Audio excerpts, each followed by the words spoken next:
Então, boa noite a todos. Vamos iniciar mais uma noite de estudo. Hoje vamos para o capítulo 7 e 8. O 7 vamos falar um pouco sobre explicações de Lícias. E o capítulo 8 vamos falar também um pouco das organização de serviços. Primeiro vai ser a primeira parte, vai ser com Isa, que vai iniciar, e logo após eu vou concluir no capítulo 8. Pode começar, Isa. Boa noite a todos. Gente, minha voz falhar um pouquinho porque eu tô resfriada, viu? Mas ignore. Se não estiver me ouvindo direito, minha voz falhar, vocês finalizam, tá bom? Então vamos lá. É, a gente viu, estudamos no capítulo anterior, né, que André Luiz já foi resgatado, já chegou no nosso lar, ele estava em recuperação, né? Então, Lísias, ele tem se tornado um grande amigo de André Luiz, né? Esclarecendo a respeito um pouquinho mais sobre o nosso lar, né? E sobre a vida além da vida, porque não existe vida além da morte, né? Sabemos que é apenas uma passagem.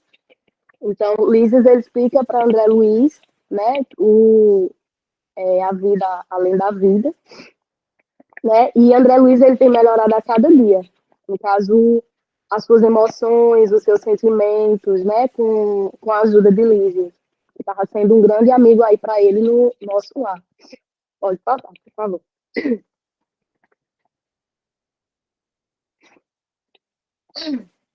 Então, repetiram-se as visitas periódicas de Clarência e a atenção diária de Lígia. À medida que procurava habituar-me aos diversos novos sensações e desafogo, me aliviam o coração, diminuíram as dores.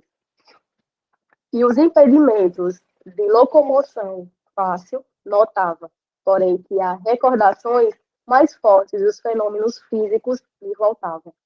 E a angústia, o receio, a desconhecida mágoa da inaptação, apesar de tudo, encontravam mais segurança dentro de mim. Então, interessante esse apontamento de André Luiz, né, que ele começava a ter essa clareza quanto à vinculação, às recordações, né, doloridas, com o seu estado de ânimo, a sua saúde e o seu equilíbrio emocional. Porque as conversas com Clarência, como foi mostrado no capítulo, com Clarência, né, que foi mostrado no capítulo anterior, mesmo sem perceber, André Luiz ele já iniciou o processo de autoconhecimento, né? Então, com isso, o seu aprimoramento moral já iniciou ali. Então, essa conversa com Clarice, como foi mostrado anterior, foi como se fosse um alerta, né? O despertar de André Luiz nesse plano. E é o que a gente chama aí de reforma íntima, em que começou o despertar de André Luiz, né? E que, de fato, ele já começou a, vamos dizer, a se tocar, né? A real situação em que ele se encontrava ali. Pode passar, por favor, slide. Então, no nosso lar, como o Lígia estava explicando para ele, e André relata isso também no livro, existia flores, né, plantas, árvores coloridas, animais domésticos. Então, como André Luiz reportava, é como se fosse uma extensão, uma cópia melhorada da Terra. Então, depois dessa conversa com Clarence, que André Luiz começou a sua reforma íntima, foi que ele começou a ter esse esclarecimento, né, voltando em si. Então, e aí ele começou a observar, né, de fato, o nosso lar, o que existia lá na cidade, que foi, e eu trago também com isso uma pergunta do Livro dos Espíritos, né, a pergunta 9, em que ele fala o seguinte, questão do Livro dos Espíritos, questão 9, em que é que, na causa primária, se revela uma inteligência suprema e superior a todos da inteligência. Então, tendo os provérbios que diz, Pela obra se conhece o autor. Pois bem, vide a obra e procurai o autor. O orgulho é que gera a incredulidade. Então, o homem orgulhoso nada admite acima de si. Por isso é que ele se denomina a si mesmo do espírito forte. Então, André Luiz, como ele se encontrava cego, né, talvez do orgulho naquele instante, ao desencarne, ele não aceitou, ele não queria aceitar que ele foi para o umbral, né? Ele sempre se interrogou o porquê dele estar no umbral, como a gente viu lá no início, o resgate dele até o umbral, acho que todo mundo lembra. E depois do seu equilíbrio emocional foi que começou, de fato, ele a observar o ambiente, né? E é assim que a gente funciona, de certa forma. Muitas vezes a gente fica tão cego com o desequilíbrio aí das nossas vidas, nos problemas, que a gente acaba esquecendo de ver, ou a gente esquecendo não, né? A gente acaba ignorando o lado bonito da vida, né? Um simples sorriso de uma criança, o encontro com os amigos, o reencontro com os familiares, o estar presente ali com os familiares. Então, a gente acaba se envolvendo também, de certa forma, com os nossos problemas, a gente coloca os problemas acima do nosso bem-estar, né? Que foi o que aconteceu com o André Luiz, no caso. Ele colocou ali o orgulho dele, o pedantismo, acima de qualquer visão, e ele não queria saber de início onde ele estava. Né? Ele só queria resposta, resposta. Acabou do que Liz ajudou muito ele nessa questão, né? Dele ter o equilíbrio emocional, ter sua reforma íntima, porque ali sim ele começou, na verdade, a sua reforma moral. E foi então onde ele começou a observar o ambiente em que estava. Né? E como eu falei, muitas vezes a gente se deixa se levar tanto nos problemas do dia a dia, nossos problemas materiais, que a gente acaba esquecendo de ver o lado bonito da vida. Né? O simples acordar de manhã, o ver o sol, o teu emprego, um alimento. Então, é isso que ele nos traz nesse momento. Né? Como ele fala aqui, o homem orgulhoso nada admite acima de si, por isso é que ele se denomina a si mesmo de espírito forte. Né? Pode passar.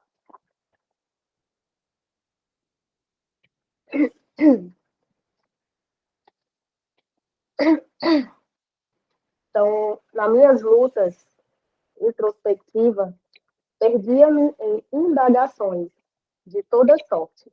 Não conseguia atinar com a multiplicidade de formas análogas às do planeta, considerando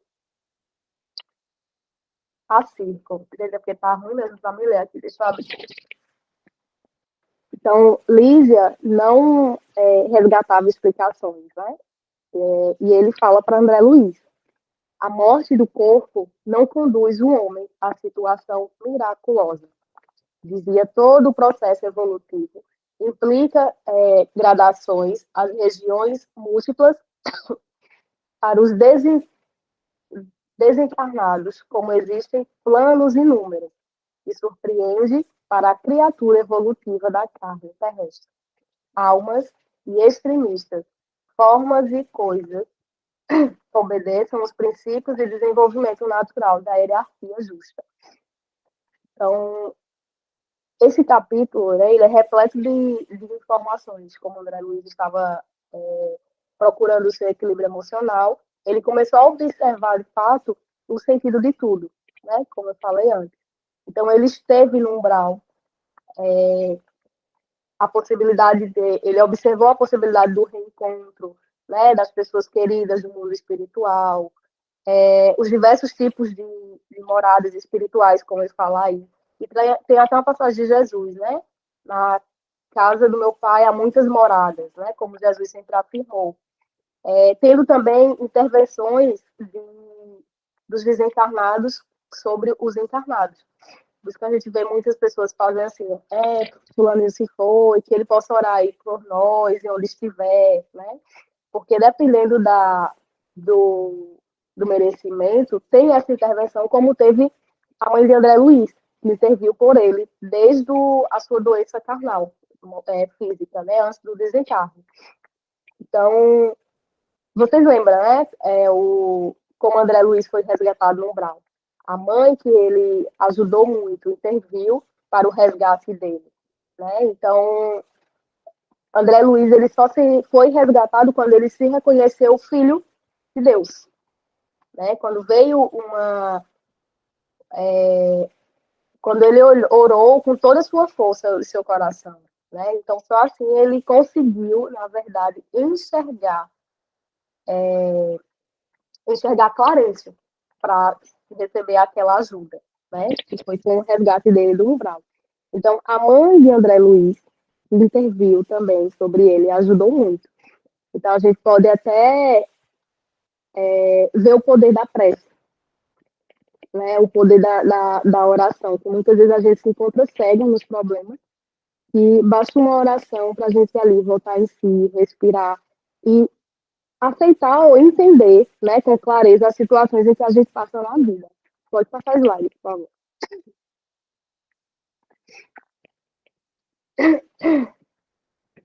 Então, convém não esquecer, contudo, que a realização nobre existe três requisitos fundamentais, a saber, o primeiro é desejar, o segundo é saber desejar, e o terceiro, o merecer. Ou, por outros termos, voltados à ativa, trabalho persistente e merecimento justo. Então, não basta a gente apenas pedir em uma prece, né? Como a gente só faz. Fecha os olhos, só pede, pede, pede a Deus e acaba não agradecendo, que é o mais importante. Né? E a gente sabe o poder de uma prece que tem nas nossas vidas. Né? Não é só o pedir, e sim agradecer. Porque muitas vezes é com o merecimento em que a gente consegue as nossas conquistas. Né? Não é só lá, meu Deus, eu preciso passar no concurso, eu preciso de uma casa. Mas a gente sabe que muitas vezes aquele não é o meu momento. Né? E Deus é que sabe o momento de cada um. Né? O momento do merecimento. E também não é só o pedir, não. É como ele fala ali, é o esforço também, né? É o trabalho, o esforço. Então foi onde André Luiz começou, de fato, a, a observar todo o ambiente e ir atrás, ajudar o próximo ali dentro mesmo, né? Para se melhorar, no caso, para ele ter esse equilíbrio emocional também. Pode passar, por favor. Não, então volta, que eu fazer. Então, é isso.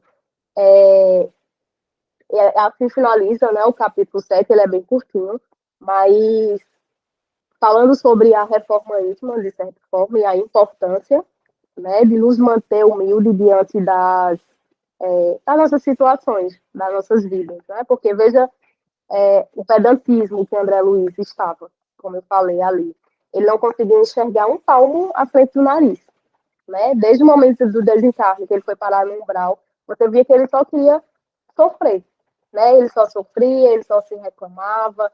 É claro que não é uma situação fácil, né? Para quem não tem o esclarecimento, o conhecimento, óbvio que ele ia se lamentar muito. Mas desde da vida material, quando ele era ainda encarnado, ele já era pedante, né? Você vê que uma obra que ele fazia, tipo uma caridade de um atendimento mesmo, quem assistiu o filme, mostra os atendimentos. No final do expediente, aquela senhora secretária, que sempre levava um casal e pedia para ele atender o casal. Né? Então, ele já atendia, mas atendia não muito satisfeito. Né? Então, esse pedantismo de André Luiz foi que deixou muitas vezes ele cego. E ao resgatar do umbral, ao ser resgatado no umbral, ele não queria se colocar na posição de paciente. Né? Como a gente vê também, o livro traz isso e também o filme mostra.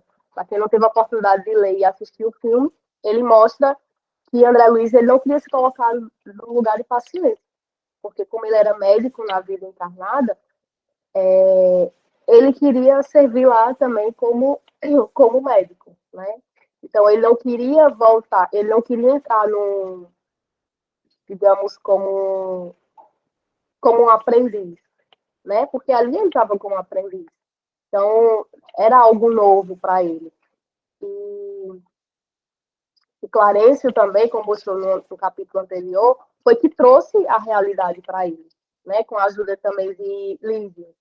Então, só assim, com a reforma íntima dele, ali no plano espiritual, com os estudos, o esforço dele moral, foi que ele conseguiu, né, de certa forma, a mudar essa visão do nosso lar, de como acontece verdadeiramente a vida. Então, só naquele momento ele conseguiu, com o esclarecimento, com o esforço moral, é que ele viu que se na vida material, enquanto encarnado, ele tivesse feito diferente, né? Talvez ele prolongasse a vida dele, que o desencarne dele foi como suicídio, um suicídio. Então, é esse esclarecimento, na verdade, é essa visão, essa fenda dos olhos que a gente deve tirar. Né? E ao invés de se colocar no lugar de um coitadinho, como André Luiz se colocava, de, de só reclamar, de não querer enxergar o outro lado, aqui somos nós, aqui no plano físico. Né? A gente muitas vezes, diante dos problemas, ao invés de agradecer a Deus e olhar o problema com outra visão, a gente acaba se colocando como coitadinho, né? E ao invés de agradecer e orar, a gente acaba.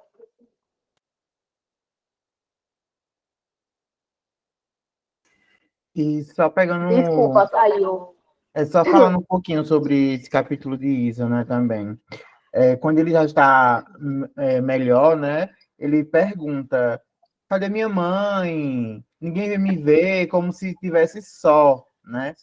Como se estivesse só, sem amparo da mãe ou daqueles que ele conheceu na vida encarnada, né? Mas Lícias fala que não, que ele nunca teve só. A mãe dele estava sempre ali presente, mesmo que distante, mas estava sempre ali presente, orando por ele, para que e até para Clarence também, para poder realmente ajudar o filho, né?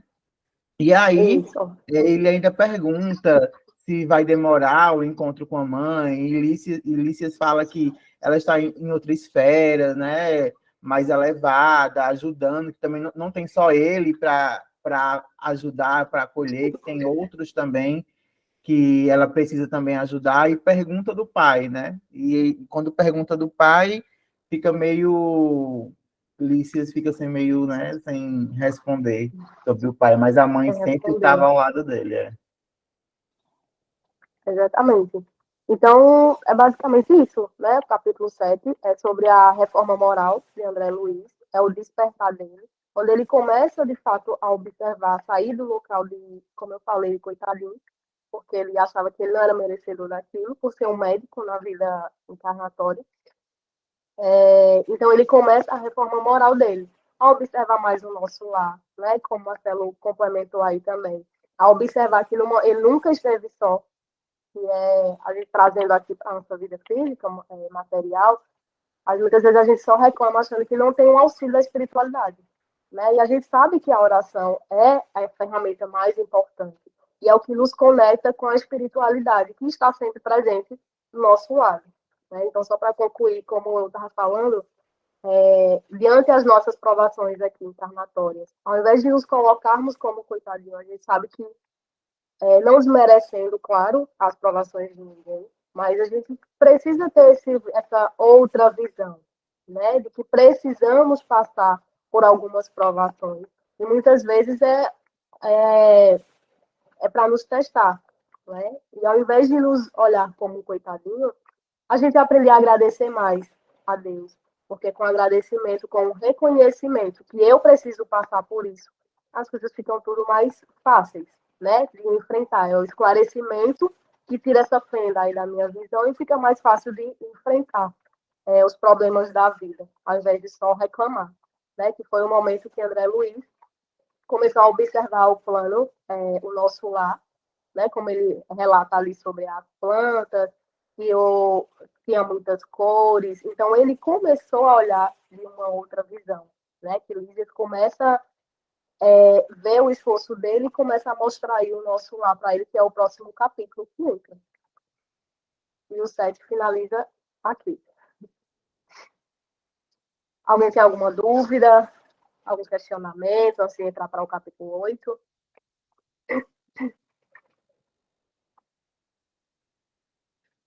Acho que pode dar seguimento. E aí, então, chega o grande momento de André Luiz conhecer, né, a colônia Nosso Lar.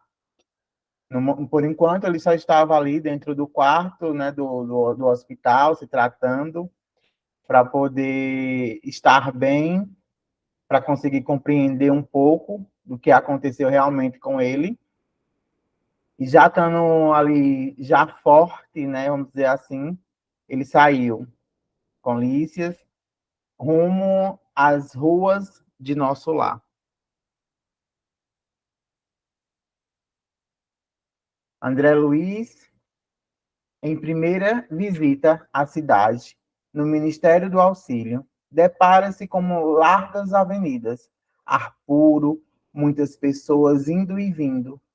Os edifícios eram destinados a instituições e abrigos, residências reservadas aos servidores, nenhuma ociosidade.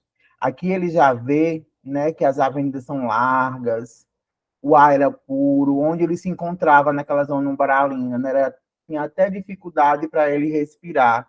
Então, aqui ele já estava em outro local mais tranquilo, onde ele já conseguiria respirar com mais tranquilidade, via a beleza daquela cidade aonde ele não tinha visto em outro lugar, né? Nem na cidade do Rio de Janeiro, onde ele residia, era dessa forma, com tanta tecnologia. E ele ia andando com Lícias e ia vendo cada vez mais os prédios altos de Nosso Lar, e tudo bem organizado, pessoas, né, para lá e para cá e tudo mais. E ali eram atendidos doentes, rogativas e preces eram selecionadas. Organizavam-se turmas de socorro às zonas inferiores. Estudavam-se processos e programavam-se reencarnações. Os serviços de alimentação, distribuição de energia elétrica, trânsito, transporte eram totalmente sob subvisão da governadoria, que contava com mais de 3.000 servidores administrativos. Então, a gente vê que não era uma cidade nosso lado, praticamente era uma metrópole, né? Que era grande, tudo organizado nos seus pavilhões, e tudo andava. E aí ele andando com com André Luiz, Ulisses, né? E vai contando as histórias e tudo mais. E ele vai cada vez mais vendo a beleza que era nosso lar. E sempre fazia as perguntas para Ulisses e via, né? Como, até no filme, nessa essa foto é do filme, que a gente vê ele andando, aquelas pessoas indo e vindo e tudo mais, aonde a tecnologia naquele tempo não era nem um terço do que ele estava vivendo, né, na Terra. Era muito anos-luz à frente as tecnologias de nosso lar. Mais uma vez também ele andando, conhecendo os pavilhões, Lícia sempre explicando tudo, e chega um momento dele conhecer de cima o nosso lar, e é pelo aerobus. Se a gente tivesse um aerobus aqui também seria bom, né? Para a gente poder dar umas voltas e conhecer várias cidades. Eu acho que André Luiz ficou mais encantado ainda de cima, vendo a grandeza de nosso lar e toda a organização que era que é essa cidade, né? E aí de cima dá para ver um pouco, dá para ver uma noção da beleza, como Isa falou no capítulo anterior, as plantas com suas frutas, aqueles animais. Então era tudo bem organizado em nosso lar. E aqui tem uma foto de cima também, né, um desenho, que é até do livro, que o Iane mostrou em outro encontro, no nosso estudo. E a colônia divide-se em 6 ministérios, orientados, cada qual por 12 ministros. Regeneração, Ministérios da Regeneração, do auxílio, da comunicação, do esclarecimento, da elevação e da união divina. Os 4 primeiros se aproximam das esferas terrestres. Os 2 últimos se ligam ao plano superior, visto que a cidade espiritual é zona de transição. Os serviços mais grosseiros localizam-se no Ministério da Regeneração, os mais sublimes da união divina. Clarencio é um dos ministros do auxílio.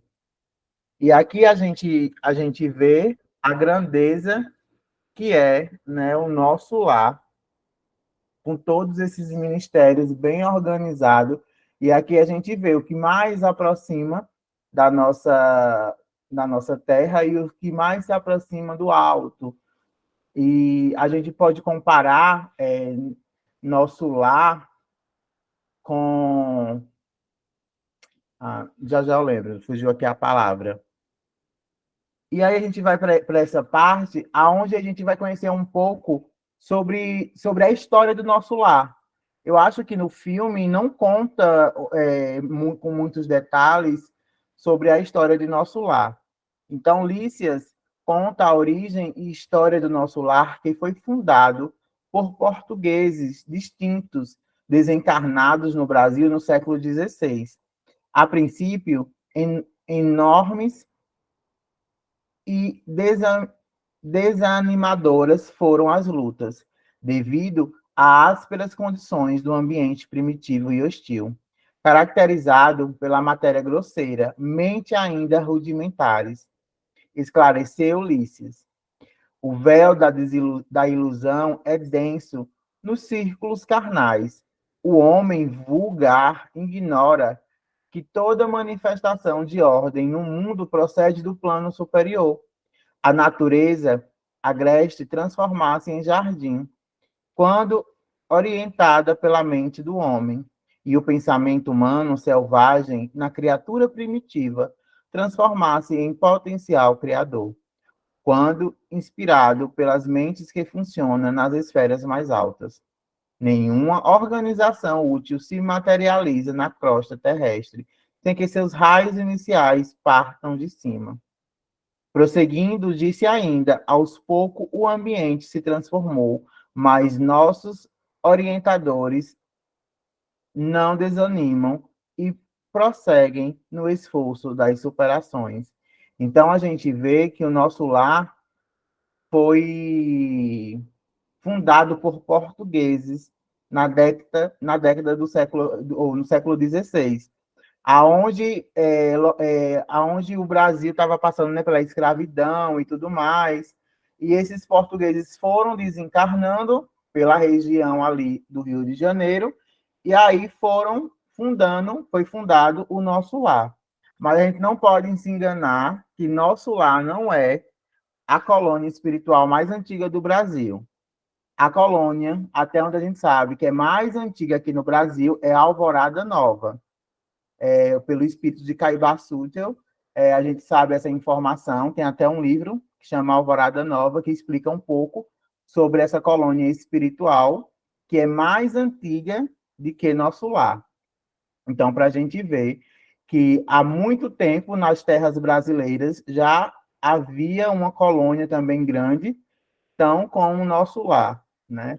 E o nosso lar foi por portugueses e já está também muito grande nos dias de hoje, pegando já parte de Minas e tudo mais, então está crescendo essa cidade espiritual, que é nosso lar.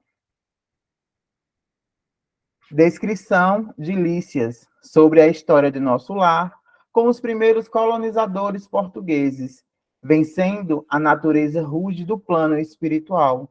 Lembra muito a história da própria colonização do Brasil, e assim deve ser considerada, diz Lícias, desanimadoras foram as lutas, devido às ásperas condições do ambiente primitivo e hostil. Para aqueles que imaginam a vida espiritual como uma projeção dos desejos de diretores de Hollywood, ela é um duro golpe. As palavras de André Luiz, onde as criaturas mentais fazem parte da vida espiritual, como aquelas que hoje ostentamos no corpo denso. Somos espíritos também, e nossa mente modifica a matéria mental, da mesma forma que fazíamos na erraticidade. Mas, no geral, quem executa as diretrizes mental são os braços fortes que se lançam ao trabalho. As criações puramente mentais existem também e são transitórias, afetando quase exclusivamente a matéria mental, mas se tornam preponderantes nas esferas mais elevadas. Aqui a gente vê também como foi muito duro, né? Esse todo o início da fundação do nosso lar, como Lísias escreve aqui, que não foi tão fácil assim como todo mundo pensava. E aqui a gente vai ver mais um pouco sobre a organização de nosso lar. O governador, a colônia possuía a colônia possuía, para os trabalhadores administrativos, 3.000 funcionários. Os mais infadigável dele era o governador, que já estava há 114 anos no cargo, sem jamais tirar férias e quase nunca repousar. Embora conceder aos habitantes da colônia períodos de descansos e os obrigasse a férias periódicas. Raramente o viam até mesmo em festividades públicas, pois sua glória parecia seu serviço perene. Então, a gente vê aqui o compromisso e a responsabilidade, né, do governador, que não tirava férias, mas sim queria que seus colaboradores, o pessoal que ajudava no nosso lar, que tivesse suas férias, né? Então, muitos também aqui na Terra também trabalham assim arduamente para um bom funcionamento, seja de qual for, e, e aqui está dizendo que mal via ele em festividades públicas, então o pessoal raramente então via ele lá. Era um pouco complicado ver ele, só ver ele mais nessas datas que eles tinham que se apresentar para todo mundo e tudo mais, né? Para todo mundo. E aí vamos a uma reflexão, né? Nunca imaginei a possibilidade de organizações tão complexas depois da morte do corpo físico. E a gente vai vendo que realmente, para André Luiz, é um choque de realidade. A gente é do interior. Quando a gente vai para uma capital e vê aqueles prédios, a gente fica, meu Deus, igual uns beijos, meu Deus do céu, como é grande, como, olha, essas avenidas. Então, imagine para André Luiz naquele tempo, foi uma coisa assim surreal, porque a tecnologia estava muito avançada, tudo em nosso lar estava anos-luz do que ele estava acostumado aqui na Terra. Então, imagine aí, se para a gente já é chocante chegar numa capital, numa metrópole, assim como dizer São Paulo, que é a maior de todas aqui no nosso Brasil, já é chocante, a gente é um choque de realidade, você vê várias culturas. Tudo. Agora, imagine para André Luiz, né, que era um homem, um médico, né, era da boemia e tudo mais, mas ainda tinha seus prés, né, seus preconceitos e tudo mais.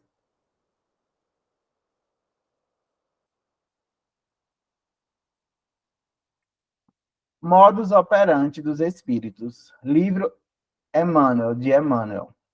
O modus operandi das entidades tem sua base no magnetismo universal, dentro do qual todos os seres e mundos gravitam para a perfeição suprema. Incalculável é a extensão do papel que a sugestão e a telepatia representam nos fenômenos mediúnicos.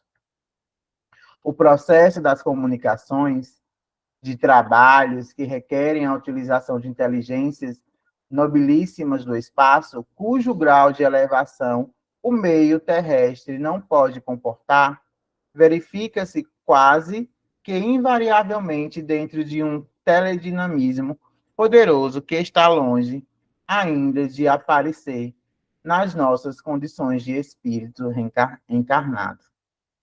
E aqui a gente vai ver um pouco que a gente viu também lá no início, quando André Luiz, mesmo desencarnado, estava, né, passando por aquele processo de emagrecimento, de fome, de sede, a barba crescendo. E aí vem que é no perispírito que ficam impressões, os atos da vontade do espírito. Não se trata de uma figura literária. O espírito experimenta sensações físicas idênticas às que experimentava no corpo que deixou.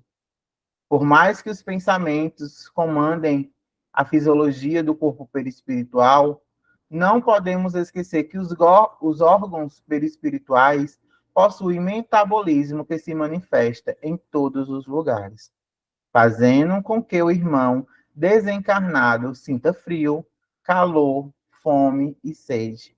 Ou verifique o crescimento dos pelos e cabelos, além das necessidades fisiológicas básicas, como podemos nos deparar nas citações de Nosso Lar, na página 21. E é isso, quanto mais, né, a gente, por mais que esteja desencarnado e ligado ainda à nossa matéria, essas sensações, né, de frio, de calor, vai ficar mais presente na nossa parte perispiritual do lado de lá. Quando a gente vai realmente deixando mais essa parte material, isso pouco vai importar pelo espírito. Então, vai chegar um momento que não vai crescer mais barba, não vai sentir fome. Lá no nosso lar, a gente tem essa necessidade de tomar uma sopinha, uma água, porque ainda está ainda naquela parte. Hein? O nosso lar, como a gente já estudou, não está numa zona mais superior, né? Nosso lar está ali naquela crosta ainda, na nossa crosta terrestre, naquele intermédio. Então, ainda alguns espíritos que ali residem necessitam da água, da comida, muitas vezes aqueles que se chegam lá de ir no banheiro, das suas necessidades, mas de acordo que ele vai se cuidando lá nos hospitais, nas casas de apoio que vão recebendo esses espíritos, eles vão compreendendo e vão melhorando, como assim André Luiz teve esses anjos, como Ulisses, né, e Clarencio, o médico também lá do início, Henrique De Luca, então assim, foi pessoas que chegaram para ajudar ele, que também, quando um de nós chegarmos também do lado de lá, vamos ter alguém para cuidar de nós. Familiar dessa reencarnação ou não, mas todos nós vamos ser acolhidos por esses espíritos. E acho engraçado, assim, um pouco voltando para o capítulo 7 de Isa, nesse momento que ele fala, né? Minha mãe não vem me ver e tudo mais. E a gente tem vários relatos de muitas pessoas quando está nesse processo de desencarnação, que ainda tá no fim já. Você vê que aquele cordãozinho de prata está quase se rompendo. Então aquela pessoa fica lá e cá. Muitas vezes, aquelas pessoas que morrem em casa ou no hospital, vai chegando familiares lá dentro do quarto, aí aquela pessoa que está quase desencarnando fica. Olha, não sei quem está aqui, ou não sei quem veio me ver, ou eu fui ver não sei quem. Então, assim, é a condição do espírito, né, para poder receber esses familiares ou amigos, né, para ser acolhidos, ou até eles também vão lá em desdobramento no sono, vão visitar e vão até realmente despedir daqueles familiares que vão ficar aqui na Terra. Então, esses dois capítulos vêm realmente para complementar um ao outro e mostrar a André Luiz quão grande é o nosso lar. E assim, ele não se intimidou, não. Ele realmente ficou muito bobo com tudo que estava vendo ali, tudo novo, e que ele gostou bastante de andar no aerobus. Então, espero que quando a gente desencarnar, a gente possa ir para nosso lar, possa ir para o nosso lar. Quem sabe, né? Ninguém sabe. Mas se for, a gente vai chegar lá já meio que sabendo onde está cada coisa, vai ser mais fácil. E esses 2 capítulos. Agora vai estar aberto para quem quiser fazer alguma colocação, acrescentar, tirar alguma dúvida. Está aberto para vocês. Realmente, esses 2 capítulos são bem pouco. Só para complementar, né? Quando no capítulo 7 eles explicam a André Luiz, né? Sobre a grandeza do plano espiritual, né? Das colônias, que não é apenas só o nosso lar, né? Como traz conhecimento. Há vários auxílios espirituais para os irmãos encarnados aqui na Terra, né? Então basta a gente se conectar com os irmãos que o auxílio vai estar sempre aí. Então, como falou Jesus também, há várias moradas na casa do meu pai, né, que não é só o nosso lar. E André Luiz, claro que ficou encantado com a tecnologia, óbvio, e com a imensidão que era nosso lar, né, que é o mínimo, assim, que é apenas um pouquinho que vai mostrando, fora os relatos, né, e que não, a gente não vai apenas, quando desencarnar, a gente não vai apenas para o nosso lar, né, a gente sabe que a afinidade de cada espírito, dependendo da moral, do esclarecimento de cada um, vai para um local diferente, né? A gente não vai todo mundo lá para o nosso lado, não. Então, o auxílio é bem extenso e a gente é apenas uma formiguinha assim, diante de todo o universo, né? Existente. E aqui NASA coloca aqui no chat, devido a essas descrições de prédios, natureza, animais, no plano espiritual, o livro Nosso Lar foi tido como ficção. Porém, o Espiritismo explica esses fenômenos através da ideoplastia. Isso mesmo, que é a manipulação dos fluidos pelo pensamento dos espíritos da união divina. Isso, é isso que, quando foi fundado, né, o Nosso Lar foi dessa mesma forma. Lá na década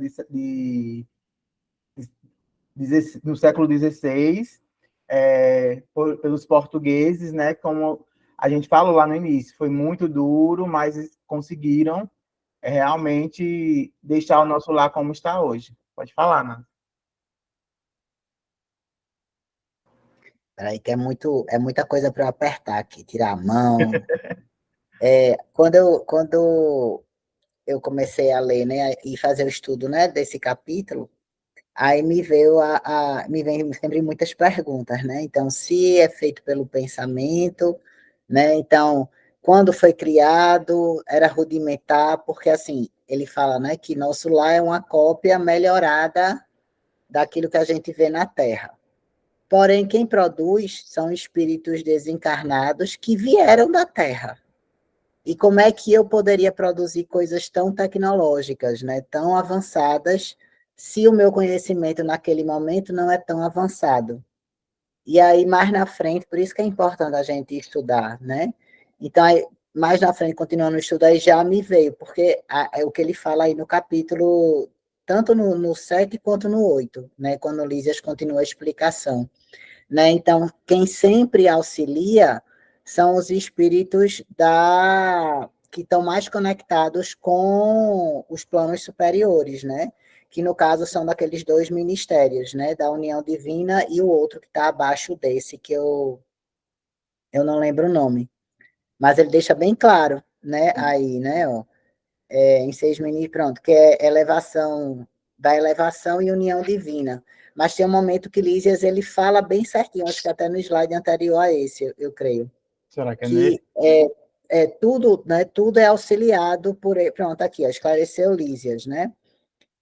O véu da ilusão é denso nos círculos carnais. O homem vulgar ignora que toda manifestação de ordem no mundo proceda do plano superior, né? Então, a natureza agreste transforma-se em jardim, quando orientada pela mente do homem, e o pensamento humano, selvagem na criatura primitiva, transforma-se em potencial criador, quando inspirado pelas mentes que funcionam nas esferas mais altas. Então, quer dizer, aí mesmo ele responde, né, que mesmo a gente vindo, né, com pensamentos primitivos, né, e até muitas vezes não sabendo manipular esses pensamentos, com auxílio dos espíritos superiores, né, a ideoplastia acontece, né? Então, quem mantém nosso lar né? Não é quem está recém-chegado da Terra, não é lá naqueles ministérios do auxílio, nada, não. São esses da elevação e da união divina, né? Que mantém tudo isso aí, né? Aí eu achei muito interessante, porque na mesma forma que me veio a pergunta, depois eu continuando lendo, me veio a resposta. Já a resposta. É verdade. E Cleves vem falando aqui também no chat, né? Convém não esquecer, contudo, que a realização nobre existe três requisitos fundamentais, a saber, primeiro, desejar, segundo, saber desejar, e terceiro, merecer. Ou, por outros termos, vontade ativa, trabalho persistente e merecimento justo. Não nos esquecemos desses três pilares. Pode falar, Henrique. Aí, como o Cleves colocou ali, a gente pode fazer um link com o que a gente vive hoje, né? Acho que desde o início a gente vive uma fé ainda muito contemplativa, né? A gente pede, a gente faz a nossa oração, mas a gente não faz a nossa parte, né? A gente faz esse link, a gente adora o mensageiro, que é Jesus, mas a gente não bebe da fonte do seu conhecimento, né? É mais fácil adorar um Deus que não me coloque em posição, que me convide a me vencer todo dia, a me melhorar, né? Então a gente faz esse link, né? A gente ainda vive uma fé muito contemplativa, a gente pede e espera, né? E não vai atrás dos nossos objetivos, a gente se coloca nesse papel de coadjuvante, né? E nós somos co-criadores, né? Nós somos filhos do Criador, nós somos co-criadores, nós somos responsáveis por levar a nossa vida, né? Para onde nós queremos. A gente precisa sair desse papel, como Isa colocou lá no início, de vítimas, né? Achando que a gente é vítima. Não, a gente é autor, né? É o ator principal da nossa vida, é a gente mesmo, né?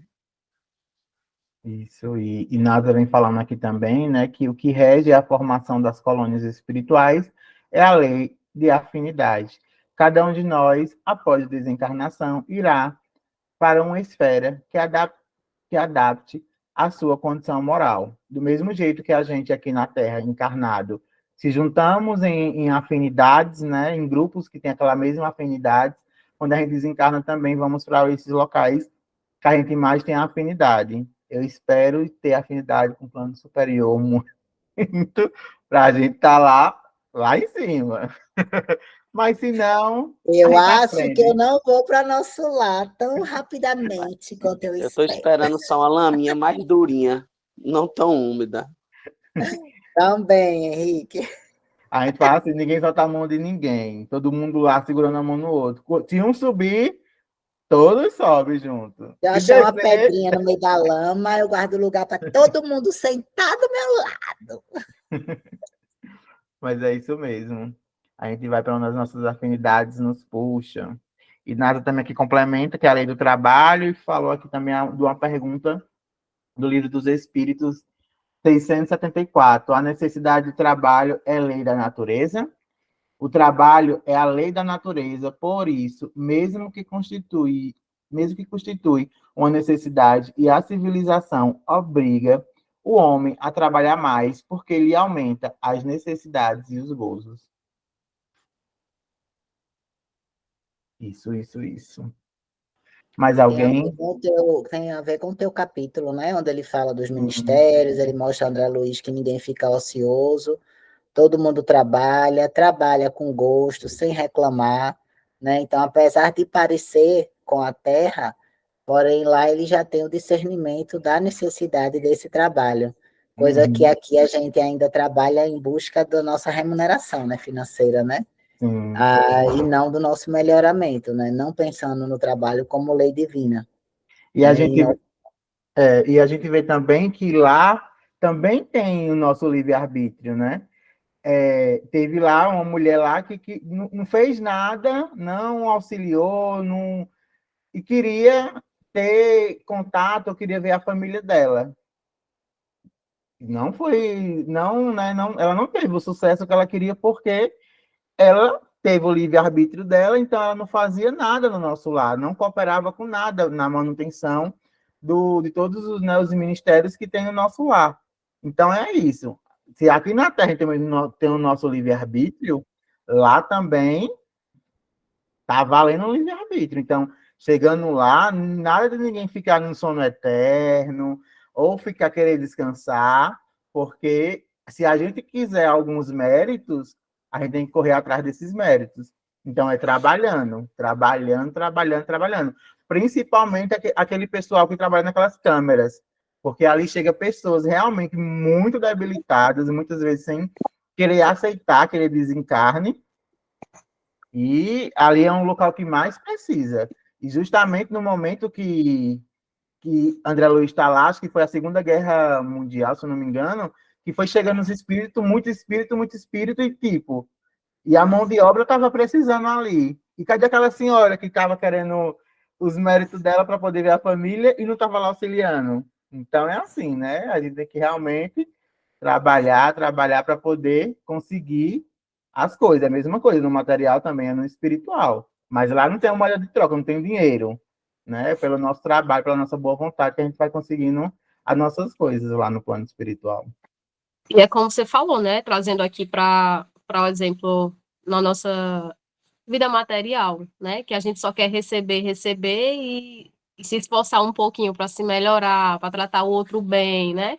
A nossa reforma íntima é nada, né? E a gente só quer pedir e, e receber, né? Então entra a lei do trabalho de fato, o esforço, o melhoramento, né? Não é porque eu estou ali dentro da, vamos dizer, dentro de uma doutrina espírita, tendo o meu conhecimento, recebendo, que eu já vou ali ter o meu merecimento. Não, eu tenho. A doutrina espírita ela não é para apenas estudar, né? Ela é para ser vivenciada. Então, além do estudo, a gente tem que vivenciar. E não é só porque eu estou trabalhando na ação social, entregando cesta básica. Não, independente, eu tenho que ver o meu sentimento, né? Que eu estou ali me dedicando a essas ações sociais. Então, entra também aí como a lei do trabalho, o esforço, né? E como ele falou lá no capítulo 7, André Luiz fala que ele só pede, né? Quer ver a família, e quando ele se depara que precisa melhorar um pouquinho, precisa se esforçar, dali ele já se assusta. Então, essa é a lei do trabalho, de fato. E os 3 pilares, né, que eu trouxe também no capítulo 7, que Cleves comentou aí nos comentários. E a gente tem que trabalhar realmente na seara de Jesus com boa vontade, com amor e sem pensar em nada em troca. Ah, porque se eu for fazer isso lá na frente, eu vou ganhar isso, porque eu estou fazendo coisa boa. A gente tem que fazer porque realmente gosta e realmente se doar na Seara de Jesus. Porque Chico teve a missão dele aqui na Terra, trabalhou esse tanto de tempo fazendo caridade, em amor ao próximo, ajudando ao próximo e tudo mais. E para a espiritualidade não foi nem 3 minutos. Imagine nós, o pouco que a gente faz não vai ser quase nada, então a gente não pode esperar realmente nada em troca lá em cima quando for chegar, porque Chico foi Chico, só teve 3 minutos de todos esses bônus horas que ele teve aqui na Terra, então imagine a gente, então que possamos fazer com consciência, com amor, com dedicação, todos os trabalhos realmente sem esperar recompensa alguma, fazer realmente de coração aquilo que Jesus nos deixou aqui na Terra. Mais alguém quer fazer alguma colocação? Temos um tempo ainda. Caso alguém tenha. Vanessa tá aí caladinha hoje.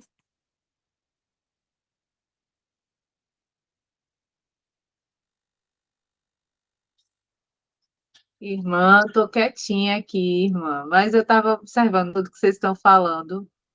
Mas já que a gente tem um tempinho, eu vou trazer uma coisinha só para discussão. Eu acho que uma parte que a gente pode destacar dentre esses capítulos é a questão da importância do padrão vibratório, né? A gente tem muitas vezes a observação ou a percepção equivocada de que quando estamos num momento um pouco mais de vulnerabilidade, um pouco mais estressado, um pouco mais, digamos assim, distante, seja lá da religião que você professa, que a espiritualidade ela não está tão próxima. E aí a gente tem essa ideia errônea da nossa parte, de achar, hoje eu estou tão assim, estou tão estressado, estou tão agoniado com as coisas, e com isso a espiritualidade se afasta. A gente não tem esse pensamento, mas aí o livro vem trazer para a gente que a todo tempo Clarencio estava lá. todo o tempo amparando. Mas o que que fazia com que André Luiz não percebesse a sua presença ou sentisse o mínimo de amor que fosse, porque o tempo todo estava sendo emanado isso para ele, era o seu padrão vibratório. Aí eu vou pegar só esse pontozinho e vou trazer para o nosso dia a dia. Muitas vezes nós estamos assim, num padrão vibratório um pouco diferente da espiritualidade, daqueles que nos acompanham, sobretudo os nossos mentores individuais, e a gente acha que por estarmos num padrão vibratório diferente, eles não estão nos assistindo. Na realidade eles permanecem ali. Eles continuam, independentemente do nosso estresse, independentemente das nossas atitudes erradas, eles estão ali orando, persistindo na boa vibração, para que a gente volte a si, para que a gente comece a prestar atenção novamente, se perceba nas atitudes e nos pensamentos. E à medida que isso acontece, a gente então volta a se aproximar um pouco dessa sintonia. E qualquer lampejo que seja, se a gente se agarrar a ele, vai ser o suficiente para a gente então voltar a esse equilíbrio e começar a ouvir as coisas direitinho. O problema é que, apesar da gente saber disso, nem sempre a gente faz. Então, vale essas observações. A gente pegar esse estudo do livro e trazer para o nosso cotidiano, porque a gente vive muito isso. A gente fala muitas vezes, será que está olhando por mim? Eu pergunto, não responde. Responde. Talvez nós é que não estejamos aptos a ouvir naquele momento, porque fechamos os nossos ouvidos, colocamos uma venda nos nossos olhos, e isso, lamentavelmente, nos afasta da espiritualidade. Mas presente, eles estão. Quem se afasta somos nós, e criamos uma barreira invisível, mas que faz um efeito, às vezes, devastador para a gente por muito tempo. Essa barreira que foi erguida, por exemplo, por André Luiz, durante o período em que ali ele se encontrou no umbral, não permitiu a ele sentir a presença, mas que lá está, tá.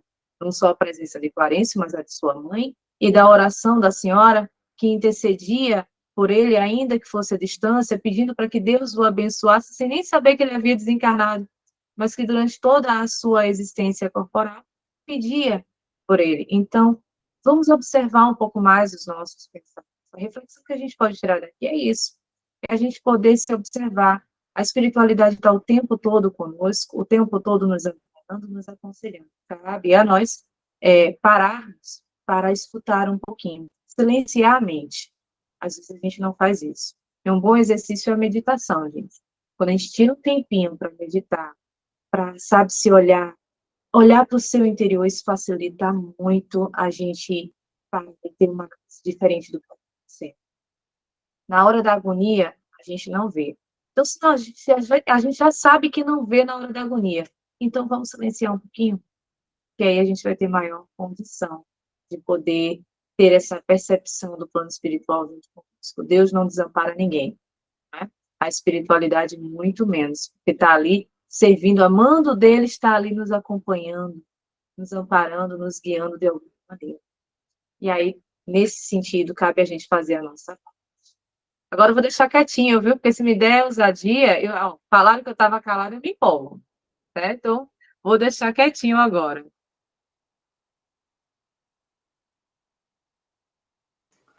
Mais alguém, pessoal, queira colocar, tirar dúvida, acrescentar?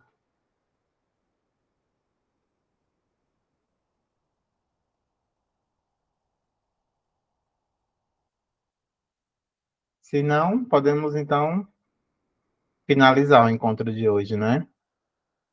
Esse estudo. E próximo encontro, vamos falar o capítulo 9, que é problemas de alimentação, e o capítulo 10, no Bosque das Águas. São também dois capítulos bem curtos também. Esses capítulos estão sendo bem curtos, né? O 7 e o 8 foi também. E o 8 e o 9, não. Eu errei, não foi o capítulo? Peraí. É o 9 e o 10. Isso, 9 e 10. Então é isso. Então vamos fazer a nossa prece. Então, assim que possamos fechar os nossos olhos, agradecer por mais esse encontro, por mais esse estudo. Que Jesus, o nosso mestre, guia e modelo, ilumine os nossos passos, que possamos pisar firmes no chão, caminho rumo à nossa evolução e seguindo a luz do Mestre Jesus. E que toda a espiritualidade amiga nos abrace fraternalmente. E que a equipe espiritual da nossa Casa Espírita Caminho da Luz nos abrace também, nos fortaleça no nosso propósito aqui na Terra. E que possamos dar o nosso melhor. E assim, calmos, tranquilos e agradecidos por hoje, finalizamos dando graças a Deus e graças a Jesus. Que assim seja, pessoal. Berg, quer falar alguma coisa?